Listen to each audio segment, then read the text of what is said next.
벼멸구는 방제를 해도 잘 안 듣는다고 하는데 이유가 있습니까? 제가 알기로는 멀구는 밑에서 기생하는 걸로 알고 있거든요. 근데 대부분 사람들이 드론으로 살포하니까 그래서 방제가 잘 안 된 것 같습니다.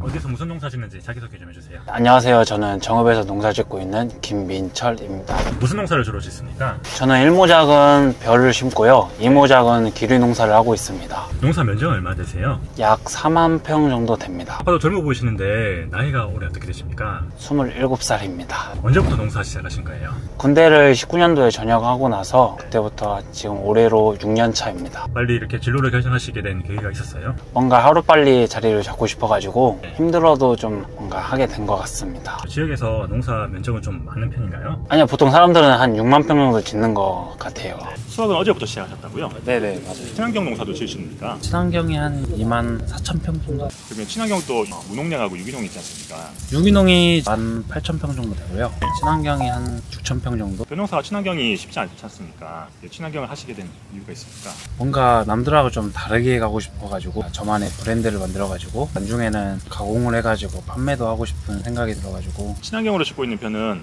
어디로 출하되는 거예요? 지금 현재 장목반에서 학교 급식으로 납품하고 있어요. 이거 모내기는 언제 했어요? 제가 귀리를 수확하고 네. 6월 18일경에 했어요. 네, 6월 18일경이면 좀 늦은 편인가요? 네, 많이 늦은 편. 수확 시가 좀 늦어지면 불리한 점이 있습니까? 아무래도 뭐를 늦게 심으니까 수확량이 좀 적어요, 남들보다. 10개 나오면 저는 한 7개? 이렇게 나오는 편인 거고, 나락이 좀 안 익는다고 해야 되나요? 가을 가면 갈수록 더 추워지니까. 그런 단점이 있음에도 불구하고 이모작 귀리를 하시니까 이제 어쩔 수 없는 부분인가요? 모내기가 늦어지는 거는? 그래서 귀리에서 부수익을 얻고. 지역에 이모작으로 하시는 분들이 많아요? 보통은 정읍이 이제 또 한우가 유명하니까 이탈리아 라이그라스를 많이 심거든요. 저도 소를 키우지만 저는 귀리를 해가지고 귀리를 팔아가지고 그 돈으로 라이그라스를 사는 게 훨씬 나은 것 같아가지고. 올해 벼멸구 피해가 이렇게 극심한 이유가 있습니까? 올해 같은 경우는 날이 너무 뜨거워가지고 고온으로 인해 9월달까지 피해가 이어진 것 같습니다. 벼멸구는 방제를 해도 잘 안 듣는다고 하는데 이유가 있습니까? 제가 알기로는 멀구는 밑에서 기생하는 걸로 알고 있거든요. 근데 대부분 사람들이 드론으로 살포하니까 물량이 적고 해서 뭐 해봤자 5리터? 많게 하면 한 20리터 정도 살포하는 걸로 알고 있어요. 그렇게 하면 밑에까지 안 오는 걸로 알고 있거든요. 그래서 방제가 잘 안 된 것 같습니다. 벼멸구 피해를 입은 벼는 어떻게 됩니까? 처음에는 원형으로 조그맣게 있다가 한 3일에서 5일 지나면 전체 필지가 완전 흰색으로 변하기 시작합니다. 그 노는 거의 작업이 불가능하고 거의 끝났다고 보시면 됩니다. 올해 벼멸구 피해가 몇십 년 만에 가장 심각하다고 하는데 이게 보험 피해나 농업재해로 인정받을 수 있습니까? 제가 알기로는 멀구 피해 입은 곳은 보험 처리가 된다고 하는데 그 재해나 그거는 정부에서 안 되는 걸로 알고 있습니다. 제 주변 사람들 보면 멀구 피해가 많이 입었는데 제가 볼 때는 정부에서 재해 피해로 인정해줘야 되지 않나 싶기도 합니다. 수확을 앞두고 있는데 작년 이맘때와 비교하면 올해 작황은 어떻습니까? 200평 기준 작년에는 50개 정도 먹었는데 올해 같은 경우에는 60개에서 65개 정도 예상하고 있습니다. 아리찬 제품은 처음에 어떻게 알게 되셨나요? 지역 그 농약사 형님께서 추천을 해주셔가지고 한번 써보게 되었습니다. 아리찬 입제는 어떻게 사용하셨어요? 제가 6월 한 18일경에 모내기를 하고 한 일주일에서 10일 있다가 드론으로 살포했습니다. 사용량은 1200평에 10kg 살포했습니다. 아리찬 액제는 어떻게 사용하셨나요? 모가지가 나오기 전에 한 번, 그 다음에 모가지가 다 나오고 나서 한 번, 총 2번을 살포했습니다. 1100 희석해가지고 1200평에 한 병 사용했습니다. 아리찬 사용하고 작년하고 올해 가장 달라진 점이 무엇입니까? 작년에는 뭉구병이 심했는데 올해 같은 경우는 알리찬 비료를 사용하고 나서 뭉구병이 덜한 것 같습니다. 사장님, 여기는 아리찬 안 쓴 필지인가요? 네, 여기는 사용하지 않았습니다. 사용하지 않은 필지는 작황이 어떻습니까? 엊그저께 비바람으로 인해 쓰러진 것 같습니다. 아리찬 안 쓴 곳 필지에 별을 한번 뽑아 주시겠습니까? 네.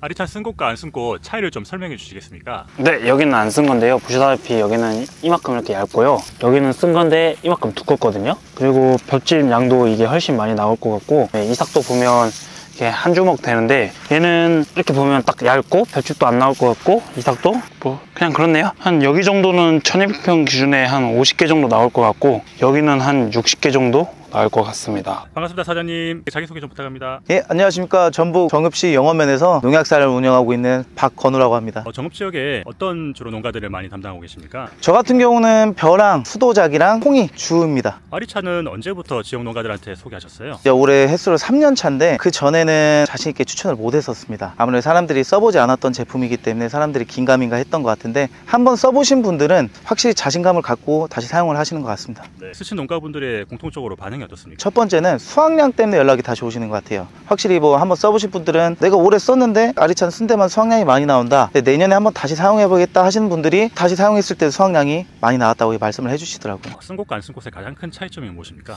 가장 큰 차이점은 보시다시피 분할에서 차이가 많이 납니다. 안 쓴 제품들은 분할이 조금밖에 안 돼요. 그래갖고 폭도 많이 안 찰 뿐더러 도복에도 약해집니다. 대 자체가 되게 연하다는 얘기죠. 근데 이제 아리찬 썼던 곳은 보면은 분할도 많이 됐고 아무래도 대도 짱짱해지면서 도복에도 되게 강해진다고 보고 있습니다. 멸구 피해에도 아리찬이 도움이 되나요? 아리찬을 뿌린 곳은 잎이 이렇게 조금 뭐라 해야 되지, 빳빳해진다고 해야 될까요? 그러면서 애들이 이제 확실히 멸구가 덜 타는 것 같습니다. 자기소개 좀 부탁합니다. 주식회사 남보의 대표이사 박순한입니다. 아리찬이 어떤 원리로 벼 생장에 도움을 줍니까? 저희가 세계 최초로 콜라겐을 효소분해해서 프로틴이나 물질의 함량을 높인 제품이라고 말씀드릴 수 있습니다. 아리찬의 효과는 5가지 정도가 있습니다. 첫 번째는 이 생식 생장 유도를 굉장히 활성화시키는 그런 작용을 해주고요. 그래서 뿌리고 한 달 후면 벌써 분할된 양이 한 30%에서 35% 이상 분할해서 차이가 많이 나고요. 둘째로 세포 재생 촉진 작용, 셋째로 면역물질 방출 작용, 이런 작용으로 인해서 태풍으로 피해를 입은 조직들을 다 살려내는 그런 부분의 효과를 확인하셨고요. 그리고 네 번째로 대사 활성화에 굉장한 큰 역할을 해줍니다. 활성화된 펩타이드가 품질 향상, 수량 정수, 비대해까지 종합적인 부분에서 활성화 촉매 작용을 도와주고 있습니다. 마지막으로 병해충 예방 억제 효과가 굉장히 탁월한 거 저희가 3년 동안 쭉 지켜보면서 알 수 있었고요. 아리찬이 충제가 아닌데 벼멸구 피해에도 도움을 주는 이유가 있습니까? 지금 제가 계속 이제 수확기 때 와서 잎들을 보면 수확기 때 다 된 잎들이 보통 많이 말라 있고 연약하거든요. 그런데 이 지금 잎을 보시면 아직도 잎이 두껍고 거칠고 강합니다. 그리고 벼 때도 마찬가지고요.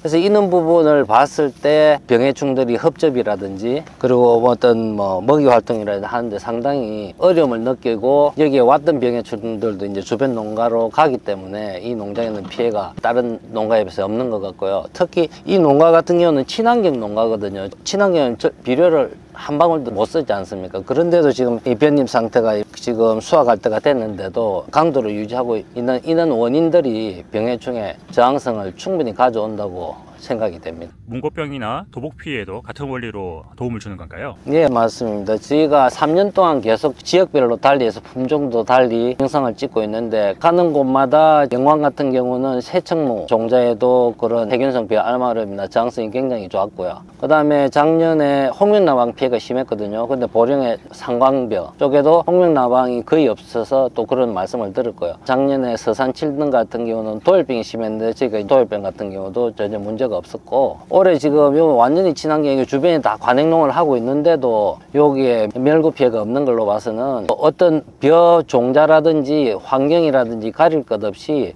아리찬이 벼 쪽에 확실한 효과를 매년 가지고 온다는 부분을 증명을 할 수 있다고 봅니다. 아리찬이 친환경 제품인가요? 친환경 유기농 자재 인증을 득했고 드론 살포 용도까지 허가를 득했습니다. 보조 사업을 받을 수 있습니까? 당연히 보조사업 받을 수 있고요. 단순히 이 아리찬이 일반 보조사업뿐만 아니라 탄소 중립하고도 연결이 되어 있거든요. 왜냐하면 아리찬을 뿌림으로써 2주 이상 물뜨기가 가능합니다. 물뜨기가 가능함으로써 메탄가스 발생량을 줄이는 쪽으로 탄소 중립 보조사업도 신청이 가능하고요. 그 다음에 올해 특별히 이제 돌발해충, 작년에 홍명나방, 올해는 멸구라든지 돌발해충 쪽에 보조사업도 내년에 지자체에서 준비를 많이 하고 있는 걸로 알고 있습니다. 그래서 그쪽 보조사업도 지금부터 준비하시면 충분히 보조사업으로 받아서 농비도 절감하고 수확량도 많이 늘려서 소득도 더 늘릴 수 있다고 봅니다. 혹시 마지막으로 농민분들께 하시고 싶은 말씀이 더 있을까요? 더운 시기에 농번기가 찾아오기 때문에 인력도 줄이시고 노력도 줄이시고 수확량 더 많이 갈 수 있게끔 아리찬을 사용하시면 많은 도움이 되지 않을까 생각이 듭니다. 고맙습니다. 예, 감사합니다.